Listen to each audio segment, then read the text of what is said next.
ஐயா அழுவாதீங்கய்யா. உங்களை பார்த்தா எனக்கு ரொம்ப பாவமா இருக்குங்கய்யா. சட்டநாதர் கோயில்ல போய் சட்டையெல்லாம் கழட்டிட்டு நீங்க எவ்வளவு கஷ்டப்பட்டீங்க இந்த கேஸ்ல இருந்து தப்பிக்கணும். பாவமா இருக்கு உங்களை பார்த்தா. திருப்பதியில போய் 40 லட்சம் கொடுத்தீங்களேயா, இந்த சட்டநாதருக்கு 5 ரூபா கற்பூரம் தானே கொடுத்தீங்க.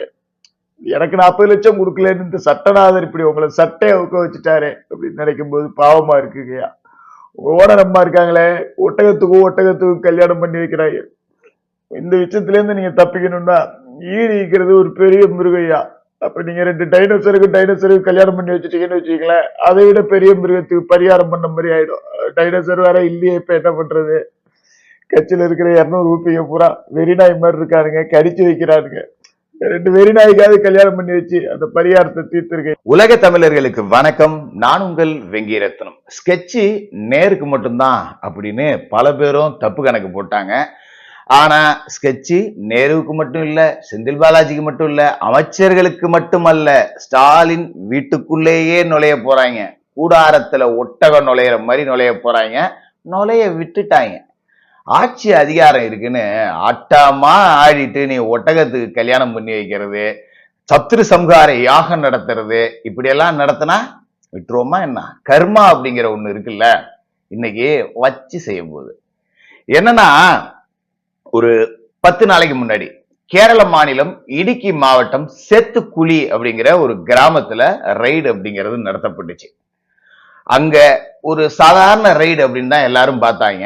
ஆனா பிள்ளையார் பிடிக்க போய் குரங்கா மாறிச்சுன்னு சொல்லுவாங்கல்ல, இங்க பிள்ளையார் பிடிக்க போய் பெரும் பூதமே கிளம்பி இருக்கு அப்படின்னு தான் சொல்லணும். அந்த ரைடுல கிடைச்ச ஆவணங்களை வச்சு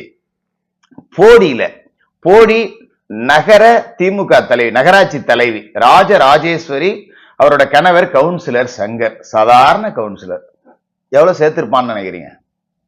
ஒரு 100 கோடி, ஒரு 50 கோடி, ஒரு 500 கோடி, இல்ல ஒரு 1000 கோடி? சச்சா, இதெல்லாம் பிஸ்கோத்து காசு, இதெல்லாம் போய் நாங்க ஆசைப்படுவோமா அப்படின்னு பார்த்தா வரி ஏய்ப்பு மட்டும் 10,000 கோடி.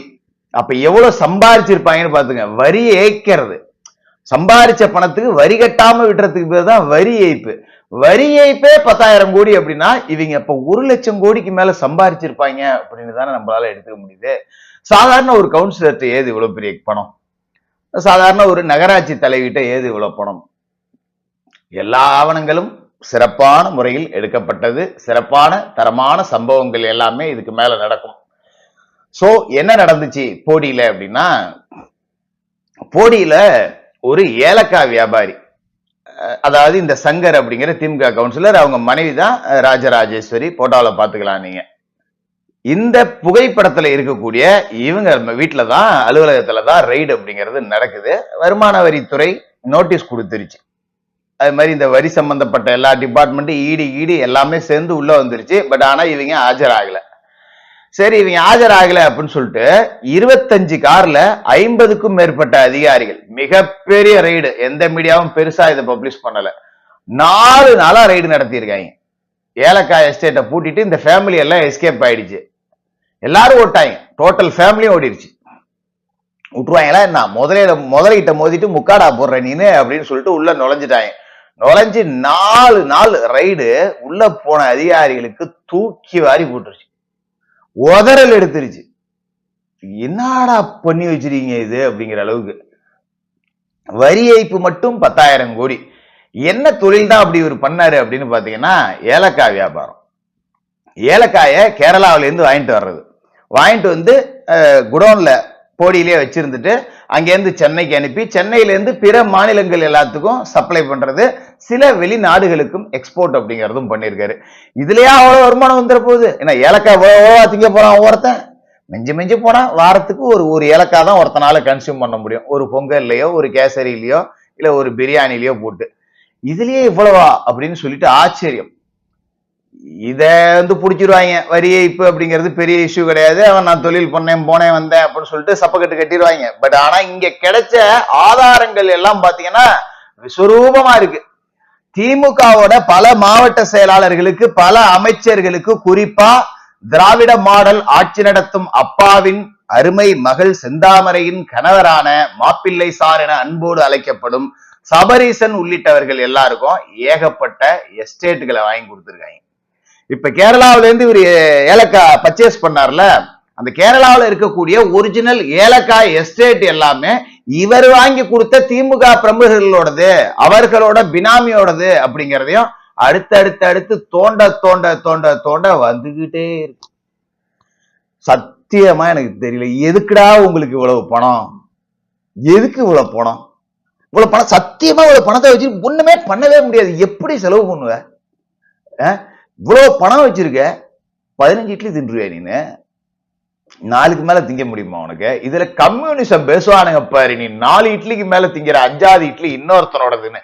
எப்பா டேய், உலகம் ஃபுல்லா இட்லியா இருக்கிற அளவு சம்பாரிச்சு வச்சு இப்படி வச்சிருக்கீங்களேடா பாவீங்களா? இவ்வளவு பணம் எதுக்குடா சாமி உங்களுக்கு? இவ்வளவு விஷயங்கள், எல்லா அமைச்சர்கள், மாவட்ட செயலாளர்கள், ஏகப்பட்ட பேருக்கு பினாமியா இருந்திருக்கா. இந்த சாதாரண கவுன்சிலர், ஒரு கவுன்சிலர் கிட்ட இத்தனை 1000 கோடி அப்படின்னா தூக்கி வாரி போடுது. ரைடு நடத்தின உடனே இவங்க எல்லாம் தலைமறைவா போன இந்த ராஜராஜேஸ்வரி குடும்பம், சங்கர் எல்லாமே ஒவ்வொருத்தரா வந்து நேரில் ஆஜராயிருக்காங்க. சரி, வலிச்சு நக்கிட்டாங்க, நம்மள சம்பவம் செய்யாம விட மாட்டாங்க அப்படின்னு சொல்லிட்டு ஒவ்வொருத்தரா வந்து வாக்குமூலம் கொடுத்திருக்காங்க. இவங்க எல்லாத்துக்கிட்டையும் எழுத்துப்பூர்வமாகவும் வாக்குமூலம் வாங்கப்பட்டிருக்கு, வாய்மொழியா வாக்குமூலம் வாங்கி அதை வீடியோ பதிவாகவும் செய்யப்பட்டிருக்கு. முழுக்க முழுக்க இதுல தலைமை குடும்பத்துக்குள்ள நுழையறதுக்கான ஒரு கேட் வாசலை திறந்து விட்டாச்சு அப்படின்னு தான் சொல்ல முடியும். இதற்கு அடுத்து இந்த தேர்தலை மொத்தமா கையில வச்சுக்கிட்டு செய்யக்கூடிய நபரான சபரீசனை தூக்கக்கூடிய வேலையில் இடி இறங்கும். இதுக்கு சமாதானப்படுத்தக்கூடிய வேலைகள் எதுவுமே நடக்காது. இந்த வைத்தறிச்சல் தாங்க முடியாம தான் நேத்து அமித்ஷா இல்ல, எந்த பாதுஷாவா இருந்தாலும் நாங்க பாத்துருவோம், தீத்துருவோம், தொட்டுப்பார், சீண்டிப்பார், நோண்டிப்பார், நொட்டிப்பார், பார்ட் 2 அப்படிங்கிறது நேத்து வீடியோவா வராம சும்மா ட்விட்டர்லயும் பேஸ்புக்லயும் வந்திருந்தது. சும்மா கதற போறாங்க. அதாவது இது ஒரு அரசியல் கற்பழிப்பு அப்படின்னு சொல்லலாம். கதற கதற கற்பழிக்க போறாங்க திமுக. அவெல்லாம் என்ஜாய் பண்ணி ரசிக்கலாம். செம்ம பிரேக்கிங் நியூஸ் டெய்லி இருக்கு உங்களுக்கு. இனிமே அப்படிப்பட்ட ஒரு சம்பவம் நடந்திருக்கு. நம்ம எதுக்காக ஃபர்ஸ்ட் நேரு அவர்களை அந்த வீடியோ போட்டோம்னா உண்மையிலேயே சங்கடமா இருக்கு. பாவம் ரெட்டியார் அப்படி உட்காந்து புலம்பி தள்ளுறாரு. பேசாம ஜெயிலுக்கே போயிடுங்க, நீங்க இப்படி இருக்கிறதே எங்களால பார்க்க முடியல, பாவம் வெளியில உட்காந்துக்கிட்டு பதவி எல்லாத்தையுமே வச்சுக்கிட்டு நீங்க நிம்மதி இல்லாம வாழ்றீங்க பாத்தீங்களா, அது எங்களுக்கு ரொம்ப சங்கடமா இருக்கு. பதவியெல்லாம் இல்லாம ஜெயில போயிருந்தீங்கன்னா கூட சரி, பதவி இல்ல ஜெயில இருக்காருங்களா, நீ அமெரிக்காவுக்கே போயிடு சிவாஜி அப்படிங்கிற மாதிரி நீங்க ஜெயிலுக்கே போயிடுங்க நேருஜி அப்படின்னு நம்ம நேரு அவர்களை சொல்லிடலாம். இந்த நேத்து பாத்தீங்கன்னா நிர்மலா சீதாராமன் அவர்களை போய் சந்திச்சுட்டு வந்தார் முந்தானேத்து அருண் நேரு அவர்களோட பையன். என்னன்னா தொகுதி மக்களின் முக்கியமான கோரிக்கைகளை அவர் வைக்க போனாராம்.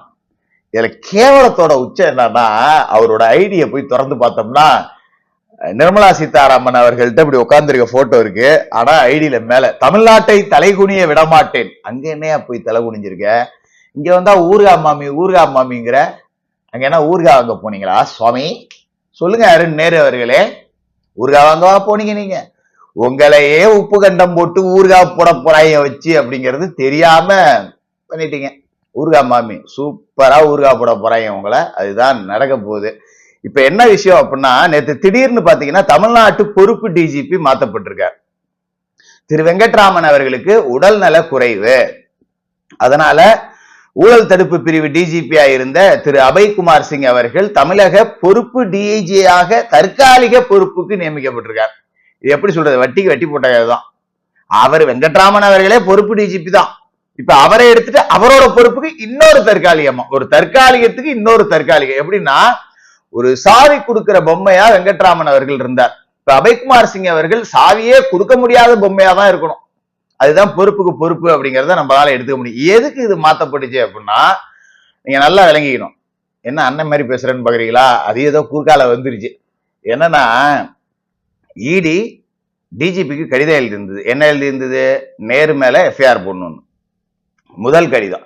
இரண்டாவது கடிதம் என்ன எழுதியிருந்தது? எஃப்ஐஆர் போடலன்னா இதுக்கு இவ்வளவு ஆதாரம் இருக்கு, 318 பக்க ஆதாரம், 300 படங்கள், சாட்டிங்ஸ், மெயில், வாட்ஸ்அப் சாட் எல்லாத்தையும் ஆதாரமா கொடுத்திருக்காங்க. நீ எஃப்ஐஆர் போடலன்னா போலீஸுக்கும் இதுல சம்பந்தம் இருக்குன்னு நாங்க கருத வேண்டியது இருக்கணும். அப்படியே தூக்கி போய் சுப்ரீம் கோர்ட்டுக்கு போவாங்க. வெங்கட்ராமன் அவர்கள் இருந்தாரு, உண்மையிலேயே ஒரு நல்ல அதிகாரி. இந்த மாதிரி கன்றாவையெல்லாம் அவரால் செய்ய முடியல. நாத்தாலியா இருக்கிறீங்க, என்னை கொண்டாந்து உட்கார வச்சுக்கிட்டுங்கிற மாதிரி தான் புலம்பி இருப்பாரு. இவங்க எஃப்ஐஆர் போடக்கூடாதுன்னு இருப்பாங்க, அவங்க போடுங்கிறாங்க. அவரோட பொறுப்புக்கு என்ன செய்யணும் அப்படின்னா அவர் போட்டுறணும் எஃப்ஐஆர். எஃப்ஐஆர் போட்டுறோம், நீ வேணா உள்ள வந்து விசாரிச்சுட்டு போ. எஃப்ஐஆர் போட்டு இப்ப என்ன தமிழ்நாடு போலீஸ் உடனே போய் நேரம் அரெஸ்ட் பண்ண போகுது? எஃப்ஐஆர் போட்டா அந்த எஃப்ஐஆர் ஃபெடிகேட் அஃபென்ஸா எடுத்துக்கிட்டு மூல வழக்கா எடுத்துக்கிட்டு இடி உள்ள வரும். இடி அரெஸ்ட் பண்ணும்ல, நம்ம அரெஸ்ட் பண்ண போறது இல்ல. இடி வந்து விசாரிக்கிட்டோம், உண்மை இருந்தா தானே அரெஸ்ட் பண்ண போறாங்க, பண்ணிட்டு போட்டோம் எஃப்ஐஆர் போட்டுருவோமே அப்படின்னு தான் அவரு நினைச்சிருப்பாரு. ஆனா இங்க உள்ள அதிகாரிகள் விட மாட்டாங்க. என்ன பண்றது, பயங்கர டிப்ரெஷன். அவருக்கு இப்ப நேத்து உடல்நல கோளாறு, இதயத்துல பிரச்சனை. இந்த கருணாநிதி பல்நோக்கு மருத்துவமனையில கொண்டு போய் சேர்த்தோம், அங்க இருந்து அப்புறம் கிரீம்ஸ் ரோடு அப்போலோவை கொண்டு போனோம், அவருக்கு வந்து மூச்சு விடுறதுல சிரமம் இருந்தது அப்படின்னு சொல்லிட்டு இதயத்துல பிரச்சனை அப்படின்னு. வேற எதுவும் பெருசாலாம் இல்ல, அவர் சாதாரணமா தான் இருக்காரு. 23ஆம் தேதி வரைக்கும் லீவு போட்டிருக்காரு. அந்த 23ஆம் தேதிக்குள்ள இவங்க பொறுப்பு டிஜிபி ஒருத்தரை போடுறாங்க, அபய்குமார் சிங் அவர்களை. எதுக்காக? இப்ப இடி வந்து திடீர்னு கோர்ட்டுக்கு போனாலும் சரி, ஏங்க டிஜிபி வந்து ஓய்வுல இருக்காருங்க, இவரு சும்மா இப்போதைக்கு தாங்க டெம்பரவரியா போட்டிருக்கோம், டிஜிபி வந்த பிறகு ஏதா இருந்தாலும் நடவடிக்கை எடுப்பாருங்க. நீங்க எழுதின கடிதம் வந்து டிஜிபி வெங்கட்ராமனுக்கு தான் எழுதுனீங்க. இப்ப இருக்கிற ஒரு அபய்குமார் சிங் அவர் இன்னும் 23ஆம் தேதி வரைக்கும் லீவ்ல இருக்காரு, வந்த பிறகு பேசிக்கணும். அப்ப 23ஆம் தேதிக்கு பிறகு வெங்கட்ராமன் வந்து பதவியேற்றா இத நடவடிக்கை எடுப்பாரா? அப்படிலாம் கிடையாது. ஒரு 10 நாள் டைம் வாங்கிக்கணும், அவ்வளவுதான். இடி வந்து இப்ப 10 நாளைக்கு போகாது இடி சுப்ரீம் கோர்ட்டுக்கு. ஏன்னா இந்த கதையை தான் சொல்லுவாங்க, டிஜிபி வந்து அங்க போயிருக்காரு, அவர் வந்த வரைக்கும் நடவடிக்கை எடுக்கப்படும் அப்படின்னு சொல்லிட்டு. சரி, இந்த 10 நாள்ல என்ன சொல்லுவாங்க அப்படின்னா, எப்படியாவது காலில் விழுந்துருவாங்க. நேத்து போய் நிர்மலா சீதாராமன் மேடம் காலில் விழுந்தாங்களா, அந்த அம்மா அடிச்சு விரட்டி விட்டுருச்சு போல இருக்கு. அதுக்குதான் இந்த மாற்று ஏற்பாடு அப்படிங்கிறத பண்ணிருக்காங்கன்னு நான் சந்தேகிக்கிறேன். இப்ப இந்த 10 நாள்ல என்ன பண்ணுவாங்க, மொத்த ஃபேமிலியோட போய் காலில் விழுந்துருவாங்க. நீங்க வேணா பாருங்க, இன்னும் 10 நாட்களுக்குள் ஸ்டாலின் கண்டிப்பாக டெல்லி பயணம் செய்வார். இல்லைன்னா அமித்ஷா அவர்கள்ட்ட அப்பாயின்மெண்ட் கேட்பாங்க, பேசுவாங்க, ஆஃப் த ரெக்கார்டா காலில் விழுவாங்க. அப்படி இல்லைன்னா சந்திரபாபு நாயுடுவை சந்திப்பாங்க. தெலுங்கு மணவாடு லாபி பண்ணி எப்படியாவது காப்பாத்துங்க ஐயா, நாங்க தொட்டுப்பார் சீண்டிப்பாரெல்லாம் இந்த வாட்டி வீடியோ போட மாட்டோம், ஏதோ பார்த்து செய்யுங்க ஐயா அப்படின்னு சொல்லிட்டு காலில் விழக்கூடிய புலிகேசிகள். இங்க வந்து சனாதன எதிர்ப்பு பேசுறது, அங்க போய் சரணாகதி அடைஞ்சிடுறது. இதுதான் இவங்களுடைய குழப்பு. எதுக்காக ஸ்டாலின் போய் சந்திப்பாரு அப்படின்னா, நேருவை காப்பாத்துறதுக்கெல்லாம் கிடையாது.